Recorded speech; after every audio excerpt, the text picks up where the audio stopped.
If you're looking to buy your first investment property and don't have the money, then this video is for you. Hey, I'm Antonio. I help beginner real estate investors who don't know where to start buy their first investment property confidently. Let me tell you how you can get your money through a personal story. Last year, I bought my first real estate investment. And after I bought it, I used my entire life savings. So afterwards, I was so broke that I literally had to eat popcorn for every single meal. All right, I'm kidding. It wasn't just popcorn, some ramen too. Now, I didn't come from a really rich family who could just hand me the money, and I was young and I was living in Manhattan. It's so expensive to live there. I couldn't save much. That was the issue. After the first time, I loved the process of investing and I actually got hooked. It was weird. Personally, I never wanted to have to worry about money for my family again. And in order to do that, I needed more and more investment properties. So obviously I was stuck. After I bought my first one, everything just went back to normal. I went back to my job. I had passive income coming in now, just a little bit from my one asset. I started doing the math to figure out how long it would take me to save up to get property number 2, and I calculated 14 months. That was way too long. I said, I ain't doing this shit. I'm getting property number 2 ASAP.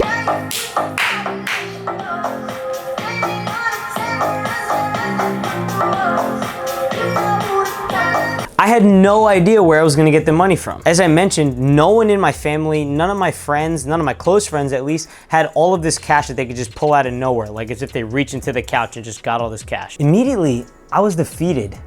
I didn't know how the hell I was gonna do this.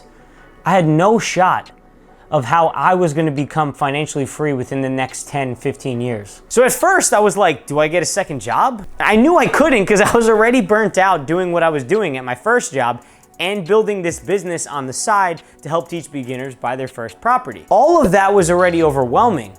If I got another job, I would literally drown in an overwhelm. Then I thought, what if I could save a little bit more? So what I did was I took a look at all of my expenses. And at first I cut out my Audible membership, my Verizon phone bill, and switched over to Spectrum. And then that got me a cheaper internet bill too. I negotiated down a few different bills, and I even cut out my YouTube Red membership. Sorry YouTube. Sorry you had to find out about it this way. I'm gonna go now because this is awkward. In the end, that helped me save a couple $100 a month, but that wasn't enough to help me really speed up the process. So I picked up the book, Raising Private Capital by Matt Faircloth, who actually runs the real estate investing meetup by Where I Invest. Now the book is about using other people's money to invest in real estate investments, which sounded great, but no one I knew had money. So then I read the part about a cash out refinance, and that's when it clicked. It came to me. All I needed was to take the money out of my dad's house. If I took the money out of my dad's house and used that to buy one or more properties, then I could get started way faster. The book kept talking about how important it was to make sure that your cash providers, which in this case was my dad, was given the return first.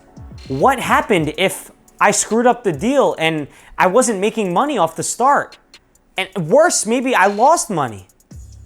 That would make me feel like a loser, like a failure, like I lost everything.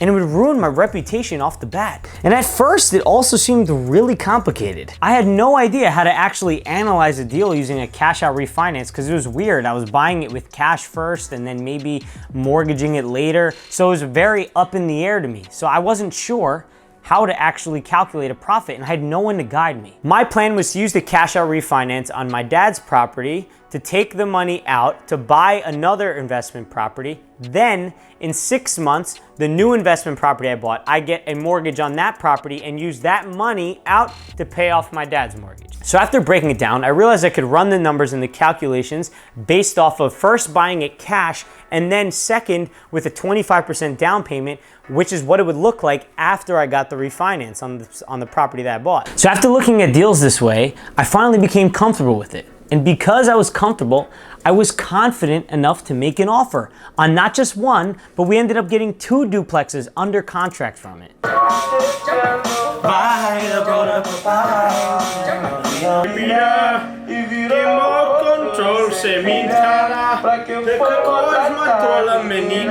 But then something totally unexpected happened.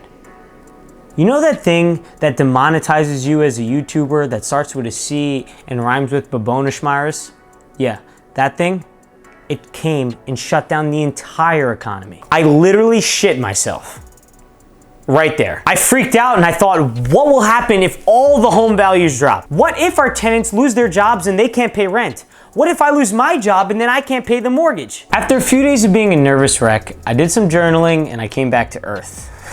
And I realized that I'm gonna be okay. I knew that I did my calculations right and I triple checked them. And I knew that I was buying these properties under market value. So in the end, no matter what, I would end up okay. So I moved forward with it, and now I got both of these duplexes. That puts me at 7 total units. After facing everything that's happened and still being able to invest, I feel like I can invest in any economic time. What it did was it taught me how to make sure to analyze deals properly, to make sure that I was being safe and secure and minimizing risk wherever I could. You know, because in the end, it wasn't just me that would get hurt. It was me, my dad, my mom, my brother, and my sister. And if you remember my goals are to help my current family and my future family be able to achieve financial independence and not have to worry about money again. And if I screwed up, it would have done the opposite. Now the best part is, I actually feel confident to ask a friend for money because I've fully completed a partnership deal. So what's the method that you can use to get money out quickly without having to wait months? It's a cash out refinance. All a cash out refinance is it's a loan that either replaces your existing mortgage if you still have one, or gives you a new one if the house is already paid off. You get the difference between what is the current home value minus whatever's left on the loan times about 80%, depending on what the lender will give you. They're never gonna give you 100% for the most part. The best part about this is since the house is already owned, you can get a slightly lower interest rate than you would if you buy a new house right then and there. And on top of that, because it's already owned, a lot of times you can get the mortgage even quicker. So if you have a family member that trusts you and already owns a house, you can ask them if they'd be willing to partner up with you to either give you money for the down payment or to buy the house in cash. This way you can actually get your first investment property with little money on your own fast. In the end, maybe you'll have to pay them off, but it's a great way to get your feet wet and get started. And the best part about it is, almost no one knows that they have this cash that they're sitting on. A lot of people are living in these houses that are paid off that they don't even know is money waiting to be used for another investment. I'm actually hosting a live workshop where you'll get to work with me to actually get the exact steps you need to buy your first investment property confidently. I have limited spots though because I want to be able to help each of you individually. So if you want to join, text me the word workshop to 732-402-6988. We are gonna work together to get clear on your goals, understand why you're investing, to give you the exact steps and how you can apply them in your life. I can't wait. Shoot me a text. I got my phone right here, waiting for all of you to shoot me a text. My phone number, by the way, is gonna be somewhere down there, I think. It's usually down there. On screen, maybe I'll put it somewhere here. One of these things, click on one of those.